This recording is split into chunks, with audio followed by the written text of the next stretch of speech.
भगवती सूत्र में कहा गया है, सणं कुमारे णं भन्ते देविंदे देवराया किं भवसिद्धिए अभवसिद्धिए सम्मद्दिट्ठि मिच्छदिट्ठि परित्त संसारिये अनंत संसारिये सुलभ बोहिए दुर्लभ बोहिए आराहये विराहये चरिमे अचरिमे गोयमा सणं कुमारेणं देविंदे देवराया भवसिद्धिये नो अभवसिद्धिये सम्मद्दिट्ठि नो मिच्छदिट्ठि परित्त संसारिये नो अनंत संसारिये सुलभ बोहिए नो दुर्लभ बोहिए आराहये नो विराहये चरिमे नो अचरिमे। देव जगत में 4 प्रकार के देव होते हैं, भवनपति, बानमंतर, ज्योतिष्क और वैमानिक। वैमानिक में 2 प्रकार के होते हैं, कल्पोपपन्न और कल्पातीत आश्रय। कल्पोपपन्न में 12 देवलोक हैं। उनमें प्रथम देवलोक, दूसरा देवलोक, फिर तीसरा देवलोक है, आगे फिर चौथा भी है, 5वां आदि आदि। तीसरे देवलोक सनत कुमार, इंद्र है सनत कुमार। तो तीसरे देवलोक का जो इंद्र है उसकी एक विशेषता है कि जो 2 देवलोक हैं, पहला और दूसरा, पहला सौधर्म, दूसरा ईशान, जिसकी मैंने कल चर्चा की थी कि तामली तापस दूसरे देवलोक का इंद्र बना, तो वो दूसरे देवलोक का है। ऐसे ही पहला देवलोक है सौधर्म है। अब दोनों की वो भूमि पहले दूसरे की पास पास या सटी हुई है।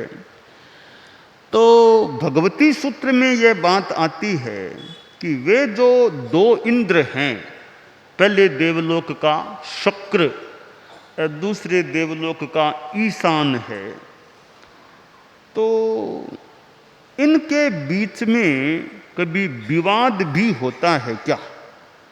यह प्रश्न एक हुआ है, थोड़ा पहले ही हो गया है ये प्रश्न। इन दोनों में कोई टकराहट, विवाद, संघर्ष होता है क्या? कि दोनों की वो सीमाएं सटी हुई हैं, तो सीमाएं सटी हुई हैं तो विवाद होने की ज़्यादा संभावना रहती है। तो भगवती सूत्र में बताया गया कि उनमें विवाद होता है। शक्र और ईशान, पहले देवलोक के इंद्र और दूसरे देवलोक के इंद्र में विवाद भी होता है। विवाद किस बात को लेकर होता है? ये दोनों की सीमाएं सटी हुई है, तो हो सकता है सीमा को लेकर कोई विवाद हो जाए, और भी कोई संदर्भ में कोई विवाद हो जाए। तो विवाद हो जाता है और वो विवाद आपस में दोनों सुलझा नहीं पाते हैं, तो क्या करते हैं? दोनों नहीं सुलझा पाते तो क्या करते हैं? तब भगवती सूत्र में बताया गया है कि दोनों में विवाद हो जाता है और दोनों आपस में सुलझा नहीं पाते हैं, तो फिर वे अपने से ऊपर तीसरे देवलोक के इंद्र हैं सनत कुमार, उनको याद करते हैं, स्मृति करते हैं। और मानसिक स्मृति होती है, मानो सनत कुमार को सूचना मिलती है और सनत कुमार तत्काल उनके पास वहां पहुंच जाता है। सारा मानसिक रूप में यह बुलाना, सनत कुमार फिर आ जाता है, साक्षात आ जाता है। आने के बाद और जो भी वो बताता है सनत कुमार, तो उसका जो सलाह परामर्श या निर्देश जो कुछ होता है, उसको वे दोनों इंद्र मान लेते हैं और विवाद को सुलझने का मानो मौका मिल जाता है। यह एक बात जो भगवती सूत्र में देव जगत के लिए बताई है कि विवाद होने पर कैसे उसको सुलझा लेते हैं। हम मनुष्य जगत के लोग हैं, हमारे लिए भी एक शिक्षा प्रेरणा की बात है कि विवाद होने पर क्या करना चाहिए। मान लो बराबर के हैं, अब दोनों इंद्र हैं, शक्र और ईशान करीब करीब बराबर के, थोड़ा ईशान को थोड़ा सा विशिष्ट मान लें, थोड़ा सा बड़ा मान लें, वो दूसरे देवलोक का इंद्र है। यूँ मोटा मोटी दोनों ही इंद्र हैं पास पास रहने वाले, तो आपस में कलह कह दें, विवाद कह दें, हो जाता है। अब विवाद ऐसी चीज है कि हमारे पास बुद्धि है, आदमी के पास, देवों में भी विवाद, इंद्रों में भी विवाद होता है, तो मनुष्य के पास भी बुद्धि, कईयों के पास बुद्धि है, तर्क है, चिंतन है, तो आपस में विवाद हो सकता है। तो हम मनुष्य हैं, हमारे समूह होते हैं, समाज होते हैं, संगठन होते हैं, गण होते हैं, और यूँ राष्ट्र भी होते हैं, स्टेट्स होते हैं, नगर पालिकाएँ होते हैं, प्रांत होते हैं। तो विवाद मनुष्यों में भी होता है। मनुष्यों में तो आज न्यायपालिका है, तो वो न्यायपालिका में जाओ, न्यायपालिका जो फैसला देगी वो एक तरह से मानने के लिए बाध्य, उसका फैसला तो मानना पड़ेगा। तो आज न्यायपालिका एक फैसला देने वाली बॉडी है। परंतु अब जैसे दो भाइयों में विवाद हो गया, तो एक रास्ता तो यह है कि भी कोर्ट में जाओ, न्यायपालिका में जाओ, फिर कोई केस चलेगा, जो भी होगा, वकील बैठेंगे, करेंगे, जो प्रक्रिया होगी, कई वर्षों के वर्ष भी लग जाएं निपटारा होते होते। आखिर न्यायपालिका फिर जो फैसला दे वो मानना एक तरह से बाध्य है, मानना होगा। एक तो रास्ता वो होता है न्यायपालिका वाला।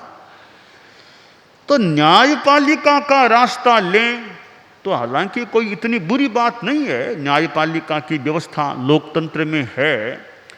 पर न्यायपालिका में जाओ तो एक बात का ध्यान आदमी को रखना चाहिए कि झूठी बात नहीं बोलनी चाहिए। कोई विवाद है तो झूठे मत बोलो, न वकील से झूठ बुलवाओ, न खुद झूठ बोलो।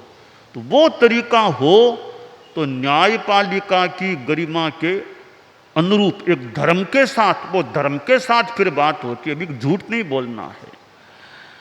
अब दूसरा रास्ता यह है कि न्यायपालिका में जाओगे तो कितने बरस लगे, क्या हो, ठीक है, आखिर फैसला मिल भी जाए, संभव हो सकता है। उससे भी बढ़िया एक रास्ता भी कि घर की बात घर में ही सलटा लो, न्यायपालिका में क्यों जाना पड़े, घर की बात घर में ही सलटा लो। तो भी घर में तो किसकी माने, अब दोनों ही बराबरी है, भाई हैं, अब किसकी माने। तो फिर कोई समझदार रिलेटिव कोई आदमी हो, भाई कभी हमें आप बता दो कैसे क्या, तो कोई किसी को एक बीच का मध्यम मान लें, बीच का भी है, जो कहेगा उस पर हम बाध्य होंगे, मान लेंगे। तो फिर न्यायपालिका में नहीं, तो दोनों ही रास्ते हैं। न्यायपालिका में जाएं तो धर्म का संदेश यह है, न्यायपालिका में झूठा आरोप किसी पर भी कोई भी न लगाए, तो वो एक बढ़िया तरीका है। न्यायपालिका में जाने के बिना ही काम हो जाए, कोई समझदार रिलेटिव, सगे संबंधी वो समझा बुझा के भी ये ऐसे नहीं करना, आप जो बता दे, तो वह बिना न्यायपालिका जाए।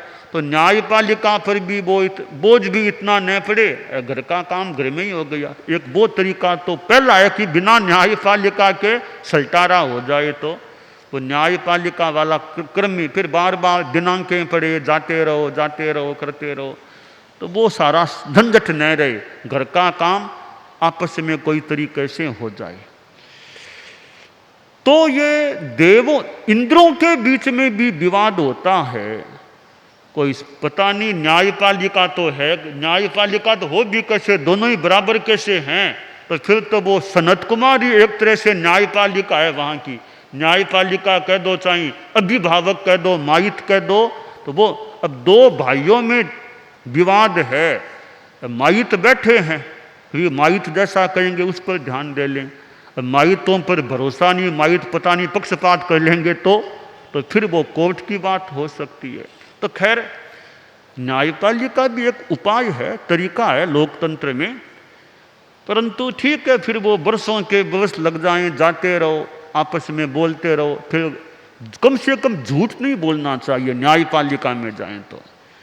देवलोकों में भी कि वहां तो वो न्यायपालिका कह दो, वो सनत कुमार है, उसको बुलाते हैं, वो आता है, वो जो फिर फैसला या निर्णय कर देता है उसको वे दोनों सिरोधार्य कर लेते हैं।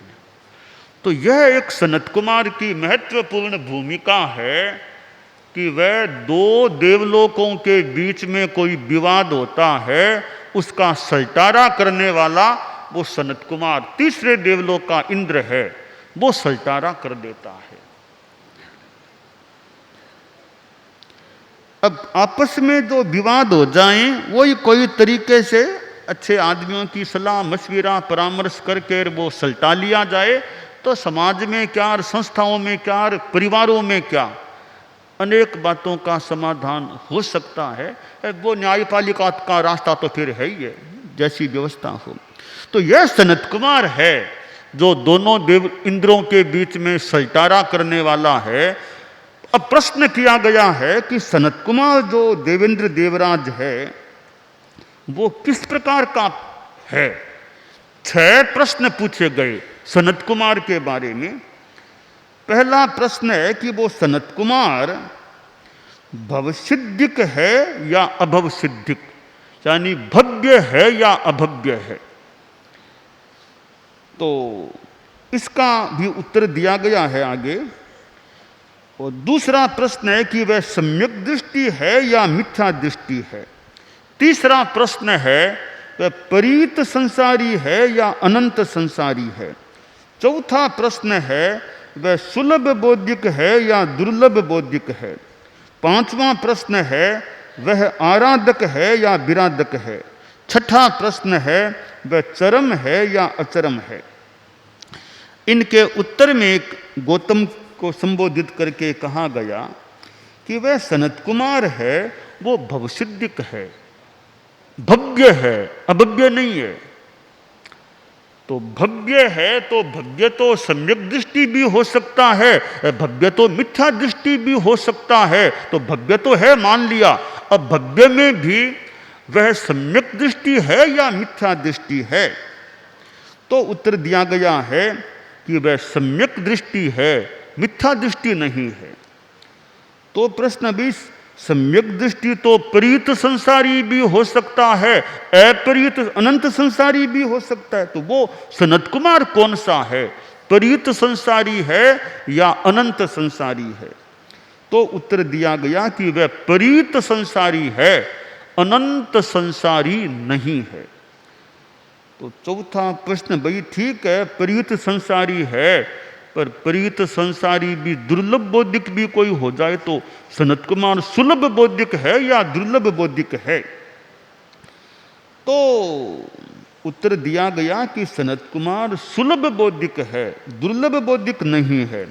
हमारे संत बैठे हैं, शादी वरिया आदि शादियां बैठी है, एक प्रश्न पैदा हो सकता है, जब सम्यक दृष्टि है फिर सुलभ बौद्धिक कहने की क्या बात रही। सम्यक दृष्टि है वह, तो उसके बाद यह क्या पूछना कि दुर्लभ बौद्धिक है। बताओ दिनेश जी, क्या जरूरत पड़ी है पूछने की। फिर बनते आपकी कृपा से थोड़ा सा बता रहा हूँ। संभवतः ये अगले भव के लिए पूछा होगा। वह जो वर्तमान में सुलभ बुद्धि है या दुर्लभ बुद्धि है, तो उसको जो भी बताना है वो आगे के लिए सुलभ बुद्धि है। वर्तमान में तो वो सम्यक्त्वी है ही है, वर्तमान में तो सम्यक्त्वी है। तो अब क्या वो मिथ्यात्व बनेगा वापिस? इसमें जरूरी नहीं, हो भी सकता है, नहीं भी हो सकता है। मतलब इंद्र अवस्था में तो नहीं बनेगा। शादी वरिया क्या बताते हो? सम्यक दृष्टि है, फिर यह क्या पूछना कि क्यों पूछा गया कि सुलभ बौद्धिक है दुर्लभ बौद्धिक है। नहीं, वो तो सम्यक्त्वी बन गया है, बन ही चुका है सम्यक्त्वी। तो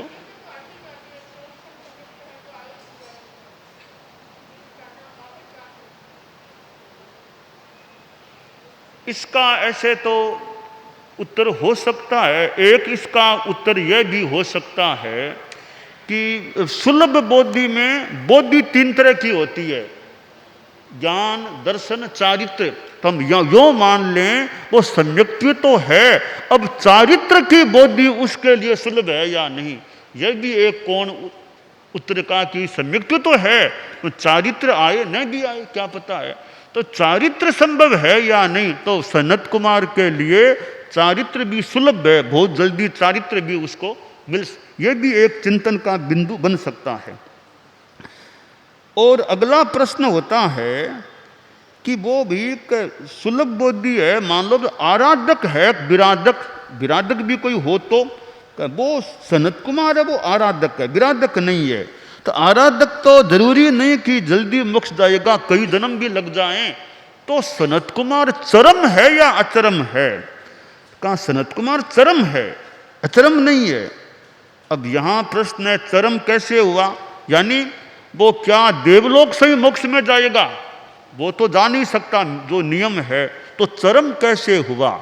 इसके 2 उत्तर हो सकते हैं कि देवलोक का भव, देवगति का भव उसका चरम है अंतिम में, उसके बाद कभी भी वह देवगति में नहीं जाएगा, तो देवगति का भव उसका चरम है।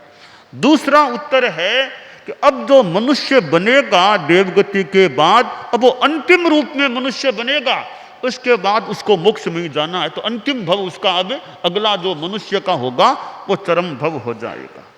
ये 6 प्रश्न सनत कुमार देवेंद्र देवराज के बारे में भगवती सूत्र में प्रश्न किए गए हैं और बताए भी गए हैं। अब यह एक बात बताई गई है कि यह जो सनत कुमार है वो ऐसा क्यों है, सम्यक दृष्टि भी है, आराधक भी है, ऐसा कैसे बना? सम्यक दृष्टि, आराधक, चरम, ऐसी स्थिति, बढ़िया स्थिति कैसे बनी?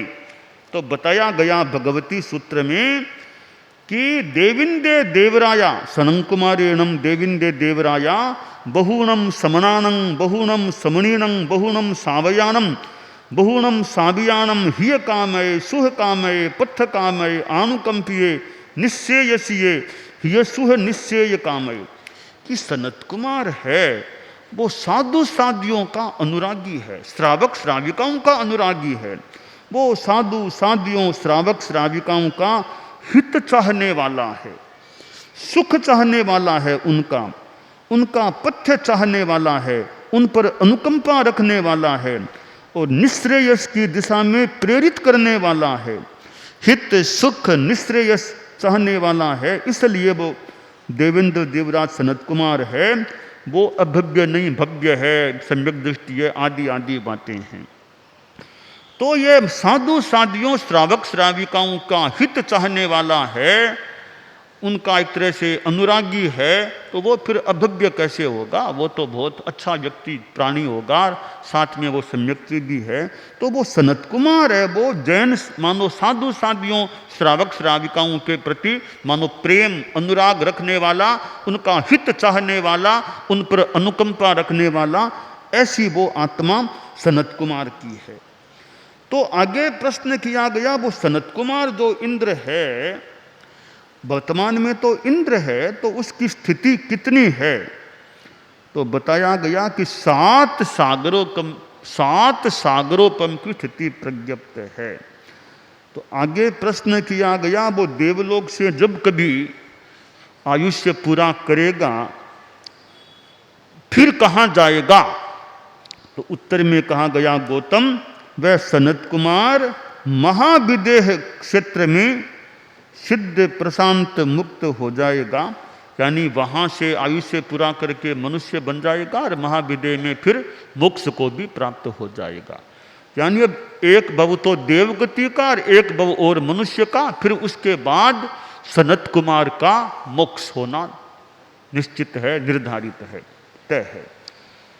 तो यह सनत कुमार के बारे में भगवती सूत्र में बताया गया है। उसमें एक तो यह बात कि सनत कुमार विवाद को सलटाने वाला है, समाज में हमारे साधु संतों में भी मान लो ऐसे ऐसे व्यक्ति भी होने चाहिए जो छोटों के विवादों को सलटा दे, समाज के विवाद को सलटा दे। ऐसे मान्य व्यक्ति हों समाज में भी कि ये कहेंगे, उनकी बात का लोग मान लेते हैं कि ये कह देंगे तो मान लेंगे, तो समाज में कहीं कोई उलझन हो, झंझट हो, तो ऐसे लोग हों जो बैठ करके विवाद को सलटा दे, सब ठीक। तो सनत कुमार की तरह आज समाज में भी, संगठनों में भी ऐसे कोई मान्य व्यक्तित्व हों कि वो कोई कहेंगे तो दोनों ही उनकी बात को मान लेंगे। तो समाज में ऐसे सनत कुमार जैसे कई मान्य व्यक्ति हों तो संस्थाओं में क्या, परिवारों में क्या, ऐसे कई विवादों को बहुत जल्दी तरीके से, अच्छे न्यायपूर्ण तरीके से अगर सलटा दिया जाए तो ये कोर्ट में जाने की नौबत थोड़ी कम हो सकती है कई बातों में। तो ये सनत कुमार से समाज प्रेरणा ले सकता है, साधु संस्थाओं में भी। हालांकि साधु संस्था में तो कोर्ट में तो जाना नहीं है, कोर्ट है तो हमारे यहाँ अपनी कोर्ट है, तो भी अपनी कोर्ट है, तो साधु संस्था की इतनी बात नहीं है। फिर भी समझदार हों तो आपसी संतों के विवाद हों तो उनको भी कोई सलटा दे। जैसे दो इंद्रों में स्थान को लेकर संतों में कोई बात हो जाए तो कोई समझदार जाकर के दोनों को समझा के तरीके से बात को सलटा दे।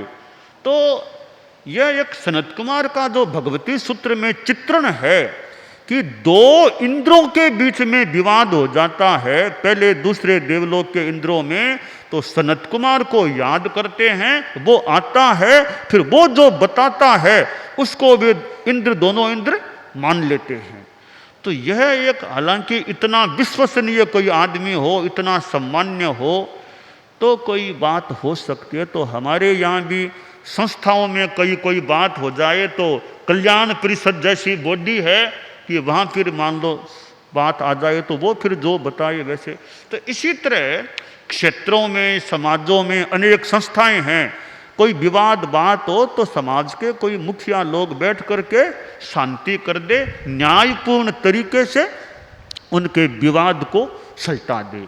तो हम सनत कुमार से यह प्रेरणा ले सकते हैं कि कैसे मान्य होकर के विवादों को अच्छी तरह से सलटा देना। और भी सनत कुमार में जो साधु साध्वियों, श्रावक श्राविकाओं के प्रति जो भावना है, हित की भावना, अनुकंपा की भावना, उनके सुख की भावना, यह भावना भी रखना अच्छी बात है। तो समाज के प्रति भी हितैषिता, कल्याण की भावना रखना, कल्याण मित्र होना, वो भी एक अच्छी बात हो सकती है। दानान सिद्धम अभयपयाणम सच्चे सुया अनवज्जं वयन्ति तवे सुया उत्तम बंभचेरम लोगुत्तमे समणेनाय पुत्ते।